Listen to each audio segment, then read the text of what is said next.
My mom loves being a martyr. She raised me by herself after my father left. She refused to take him to court for child support and let me grow up not in poverty, but not exactly well. I had food and clothing and a roof over my head. I also started having to provide for myself when I started babysitting. I was earning money to pay for school fees, menstrual products, and such. My mother started taking my babysitting money when I was 12. I got out when I was 16. I moved in with her sister, my aunt. My aunt helped me get my act together and get into college. She helped me get a judgment against my father for child support. He never paid it. She also helped me apply for scholarships. She helped me save money to start my business after I graduated. I'm doing well now, and my mom is getting close to retirement. She recently contacted me and asked if I could help her out. She had worked herself to the bone supporting me growing up, and she feels like I owe her. I told her that she probably had less money than she could because she never bothered collecting child support. She screamed at me that she had decided to cut my father out of her life and that I needed to respect it. So I told her there was an existing judgment against him for child support. It was worth a fair bit of money, and all she had to do was get a lawyer to get it for her. She hasn't called me for money since, but she's also not tried to collect the money that he owes her. I regularly stop by to see my aunt and take her shopping for groceries and household goods. I pay because I owe her. She took me in and helped me out for 2 years of high school and 6 of college. My mom has been complaining to her about me, but my aunt also thinks that my mom has been leaving money on the table long enough. Edit. I'm an affair baby. My father's still married to his wife. I am 100% his child. He's on my birth certificate and there is DNA evidence. My mom is a healthcare aide. To the best of my knowledge, he never gave her any money. Or if he did, it wasn't enough to make our lives any easier. My mom says I'm an idiot for second-guessing her choices and not helping her. I told her that I would after she collected from him. Not the idiot. It's your father who owes your money the money she lacks. If she didn't do what she needed to do to get the money he owes her and still won't pursue it after someone even got the ball rolling for her, it's on her now.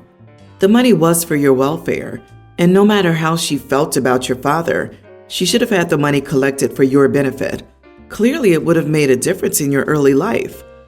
This 100%. Mom is willing to put on the martyr act for her ex and his family by proving she didn't need anything from him, but she's certainly fine demanding her daughter give her money. Nope, OP, stay firm. Tell Mom her martyr act got her into this position today, and she could easily get out of it by taking her ex to court. OP had to buy their own menstrual products at 12 with money from their babysitting job. How do you not do everything in your power to provide something so vital for your child? She's trying to make OP responsible for her choices. You are the idiot. Sorry, you haven't indicated the type of relationship between your mother and father, aside from the affair, so I suspect it's because you don't know. You haven't described any martyr behavior except not wanting money off of your father, which isn't being a martyr, but it may be for a very good reason. There's a reason she refused to chase child support. It's not rare for men to make terrifying threats. It's possible that your mom made a choice to raise her kid in peace without money, over getting child support and likely losing custody. And what's this I owe my aunt? She did 8 total years of care for me. What about the 16 your mom did? I need help understanding your reasoning there. And don't get me wrong, you don't owe anyone, but you say you owe your aunt and not your mother, which is a bit telling. I disagree. A 12-year-old child being forced to work to pay for school fees and menstrual products is neglectful. She should have gone after the father to save her child from that, and probably many other things she missed out on or was forced to do. Why did the child move out so early? Why do they need to get their life back together? And why is the aunt so supportive if they're in the wrong? Aunt had to take over her care because the child wasn't being cared for by her martyr of a mom. I, female 29, have a brother, Hugo, male 31. When Hugo was 19, he got his then-girlfriend, Amy, pregnant. They had their daughter, Ashley, a tween, and later got married and had a baby boy, preschooler. Over the years, I've become close to Ashley. When I'm home, I live abroad. I take her out to shows, shopping, horse riding, etc. We also keep in contact via text. She's bright and thoughtful, just a pleasure to have around. Amy has never liked me, but has put this aside for Ashley. My boyfriend and I are visiting my family for Christmas and then leaving to go skiing. We arranged for Ashley to come skiing and stay with us for New Year's. Amy wasn't keen on this idea, but relented because Ashley was excited to learn how to ski, as all her school friends do.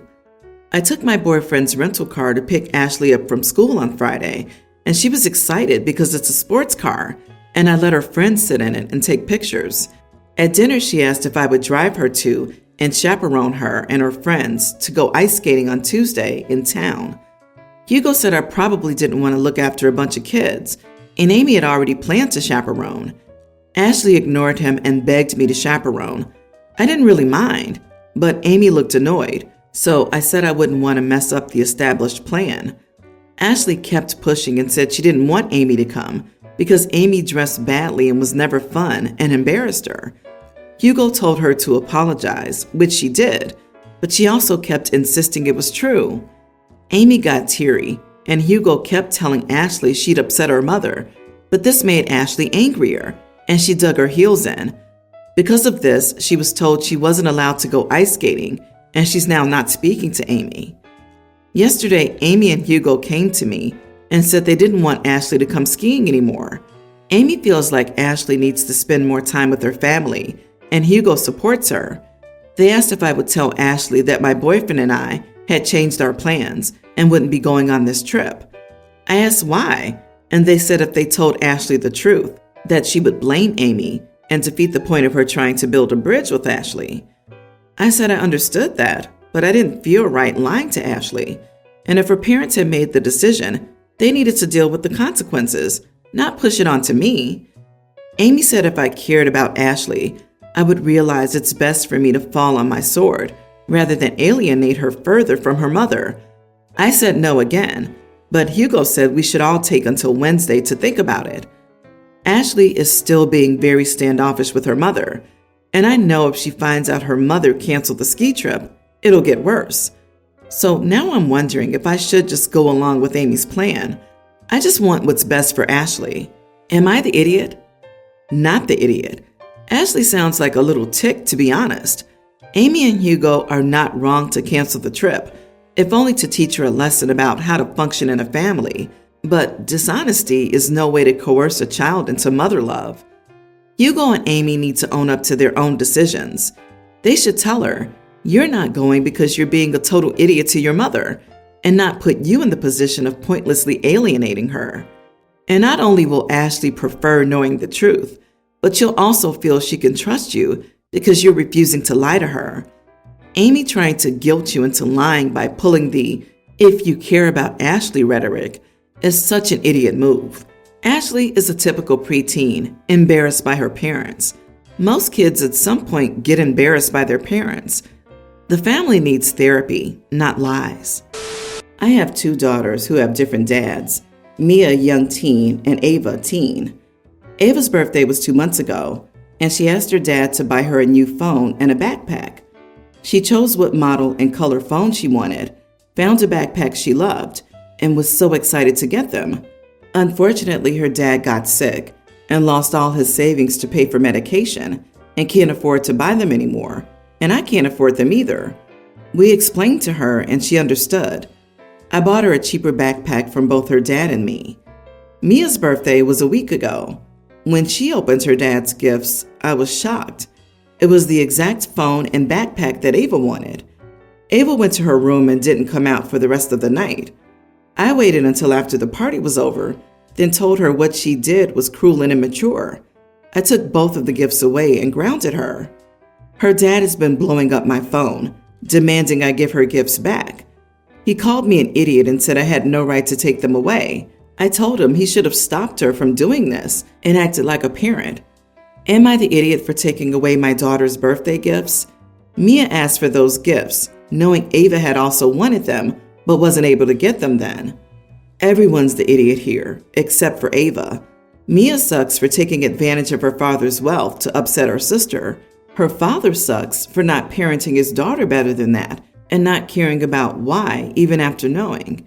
You suck the most for not properly parenting both of your children, allowing money to drive a wedge between them, and having a crappy co-parenting relationship with Mia's father.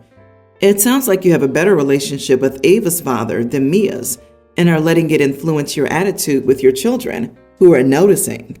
You aren't 100% entitled to take her gifts away because the other girl felt upset about it. I get why she felt that way, but that's not your place. They're gifts from her dad, not you. If it bothers you that much, why not talk? If you think it was maliciously done, though, well, that's a different topic. Not the idiot. That was deliberate. A lot of the other people are missing the point. Everybody's caught up in the money aspect, but this is really the dynamics between the two girls, with one deliberately being vindictive with her choices. You're trying your best to nip resentments in the bud because one is trying to lord her gifts over the other one, which is total mean girl energy. A conversation needs to happen about the shady one's behavior, and there needs to be consequences because if she carries this forward in life, she'll be an unpleasant person. I think you know at some point you'll need to return her gifts, but not before a serious talk about her actions. Get to the bottom of why she's doing this on purpose. Fill Dad in on the importance of Mia being her own person instead of being an empty copycat, and give her a chance to truly think about what she wants instead of just showing up her sister. My mom and dad separated when I was 6, and the next year he met Sam. Sam is great, especially to me, because she was so much fun. She was always taking me to the park or shopping, always buying me things, and even now as an adult, we spend a lot of time together, more than I've ever done with my mother. I chalk that up to Sam being a bit younger. Not that much, but people age differently. I was always under the impression that when they met, Sam was 26 and 27 when my dad and her started dating. And since my dad would have been 38, it's still iffy, but she was an adult. They've been together for 16 years now, had my 2 younger sisters who are teen and a pre-tween, and they seem very happy. To cut to the short story because of word count, I'd been with my family when my aunt mentioned celebrating Sam's 36th birthday. It would have been the first birthday in 16 years we celebrated. I did ask, what? She'd be 43, thinking it was harmless confusion. But nope, my dad admitted that he'd lied to my mother and me, knowing that we wouldn't approve or would find it gross. In the heat of the moment, I did uninvite them from my wedding for lying to me. Plus, I think it's gross. My dad says after 16 years I can't make that judgment. I'd be an idiot for that reasoning. And he said he won't see his only son get married. Sam is upset because she thought we were, quote, closer than that. And my partner wants me to invite them just for peace. I do not have a good relationship with my dad to begin with. Not for any particular reason. He's just controlling, such as dictating where I could go up until I moved out. I recall him telling Sam who she could speak to and be friends with. This lie he hid first makes me see him in a different light because it's gross. Plus, who lies about something like this? What's the point? Why lie to me? What else has been a lie? Am I the idiot? So he was 38 and she was 20? I agree, it all sucks. At the time, I wouldn't have approved either. But 16 years later, if they've been happy for 16 years, including her, then let them be happy. I think they owe you a conversation, or maybe you at least need to talk to her one-on-one about how she feels, and she can clear up the history. They owe you some apology for the false pretense, but I'm not sure you should throw away the whole relationship. I don't even know if it's working out so smoothly. Like the lady couldn't even celebrate her own birthday for over a decade, and had to have her husband's approval for who she could be friends with. That doesn't sound like an equal adult partnership to me. The deliberate lie makes me wonder what else they're keeping from you. Has either of them even apologized? That's what would make me pause. I put myself in OP's shoes. I don't know if I'd uninvite them, but I'd want more information. You lied about your age when you met. Did you lie about when you met? Was it a year after, or is Sam an affair partner? Dad and Sam will say no, and she's probably not. But why should OP believe them? They've kept a lie about something so small, her age, for over a decade. Of course they'd lie about something big like that. Mother-in-law is currently visiting from the Philippines, which is about a 15-hour flight. She has only come once for our wedding, so we haven't seen her in years and wanted her to meet her grandkids, preschooler and toddler. I really don't know her at all.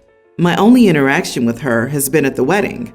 She wanted to wear something cultural, but I asked her not to wear white, the traditional mother of the groom color in the Philippines, and she told people behind my back that I was a witch and ugly.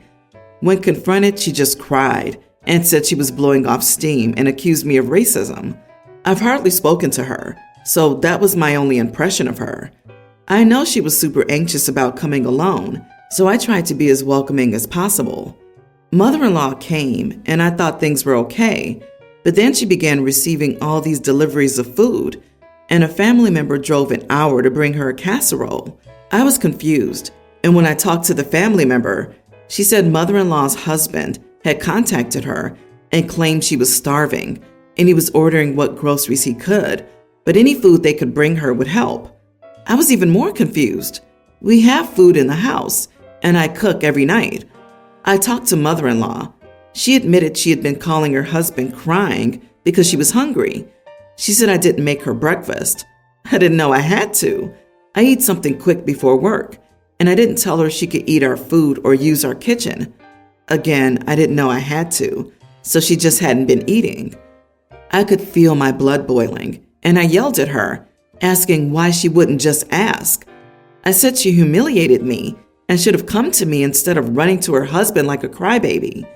She began sobbing. My husband came in and backed me, and mother-in-law kept screaming for us to get out. I did, but muttered it was our room. All of her stuff is gone now. She must have left through the back door.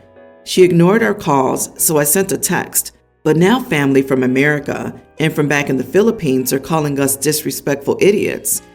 My husband said he would back me, though he wishes I used a better tone. Am I the idiot? You are the idiot. What a horrible way to welcome your mother-in-law. It would be best if you had worked with your husband to learn basic ways to make her feel welcome.